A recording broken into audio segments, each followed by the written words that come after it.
I realized yesterday that in consumer especially, feels like the tech used to be difficult to make, but the content was easy. So, just making simple mobile apps in the very early days and just simple apps in general was difficult, but the content was easy. People would just post anything, what they're doing today, what they ate for lunch. But now it's the other way around. Now the tech is easy. You can build just about anything you can think of, but the content is difficult.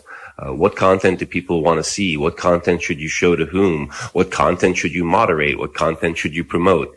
It's interesting how those two things flipped around. Perhaps I'm biased, but I still think building the tools is hard.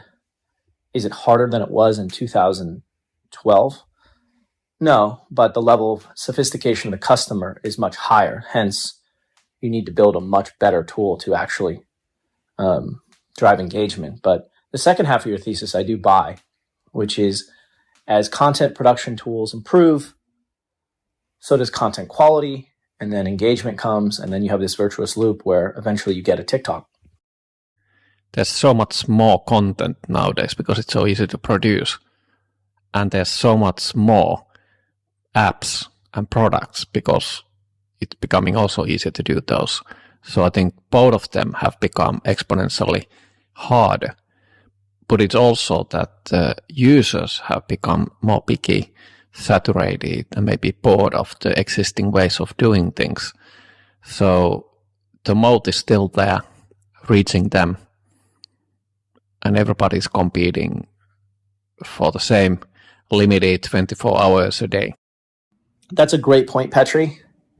The competition is absolutely savage right now. Every 5 years, it gets exponentially harder.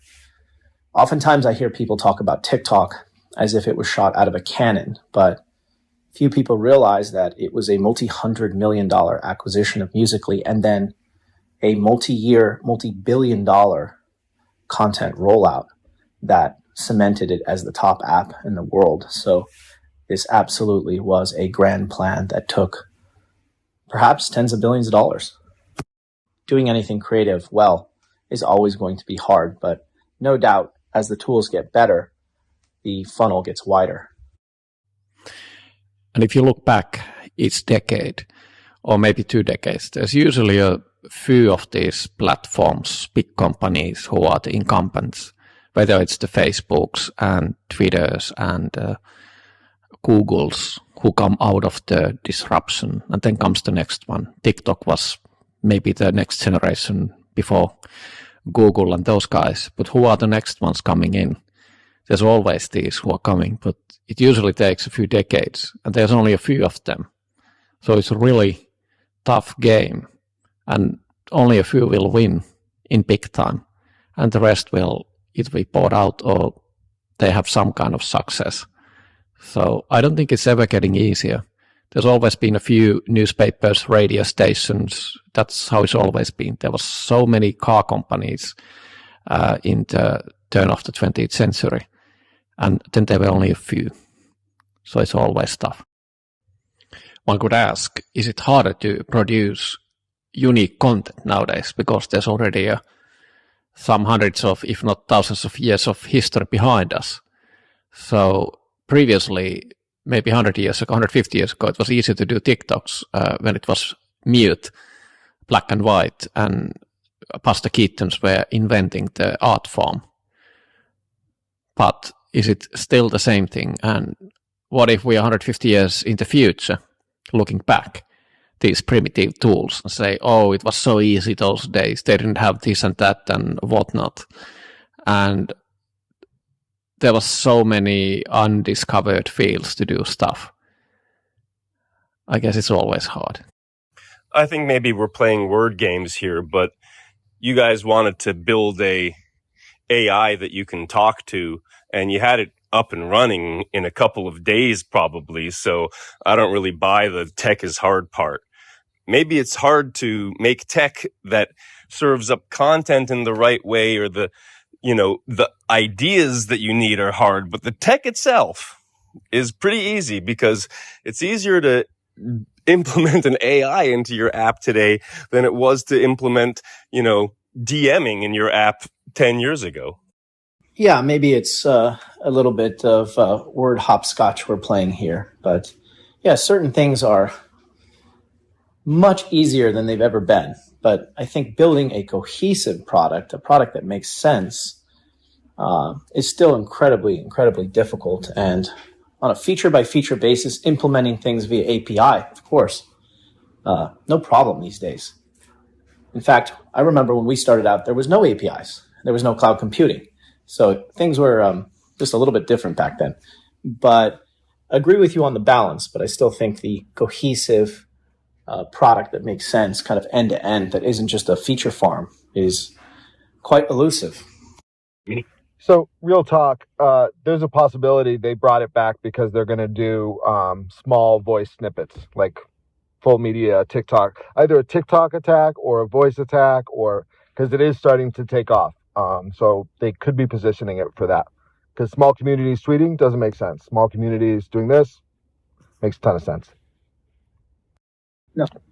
I don't think you're biased at all. And I think big picture, this is all, it's not like, is a tool objectively better or worse now or then? It's still your position versus everyone else in the marketplace who's making tools. And you make badass tools. And that's always going to be a thing. No matter how it's happening, what's going on, you make badass tools. It's, it's a moving target and it's an increasing target, which is good all around. It used to be that building a simple feature like real-time chat was a lot of work. Now building a, sentient AI, not really sentient, but you know what I mean, in your app is easy. So knowing what to build, on the other hand, is harder than ever.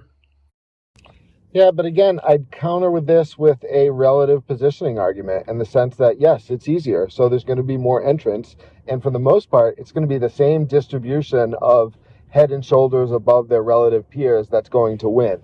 Now, that pool may expand. It could be incredible. But fundamentally, the sort of performance and success distribution isn't going to change much because of AI. It's just, it will in the beginning. It'll be a head start. But then durably over time, the best are going to constantly be the best, and it's not an objective decision. It's just about what's available at the time with their peers. It has nothing to do with great product or great content as little as 5 years ago.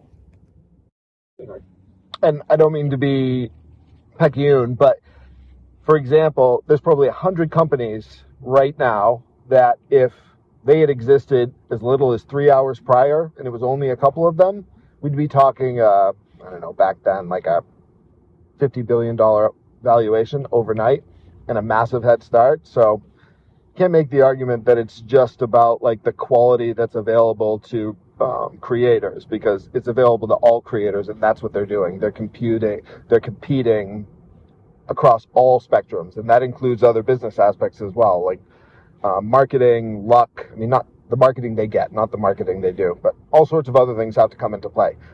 So at the end of the day, it's also not merely about product. And I'll finish with my dearly departed friend Joey's answer to what's next in hospitality at a time when things were exploding. What's the future of great product is great product. It means so much. It means what's at the edge. It means what succeeds. It means what enhances. It means what people adopt. Yeah, I agree. I think the tech has actually gotten harder because there's a lot more of it, and you just have to do a lot more to catch up. You have to be polished out of the gate. You have to support everything. You got to support DMs. You got to support activity feeds.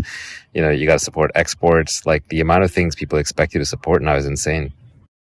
Sure, any given feature becomes easier to implement, but the quality, the polish, the level of the features, and the completeness required goes way up. So it more than cancels out, I think.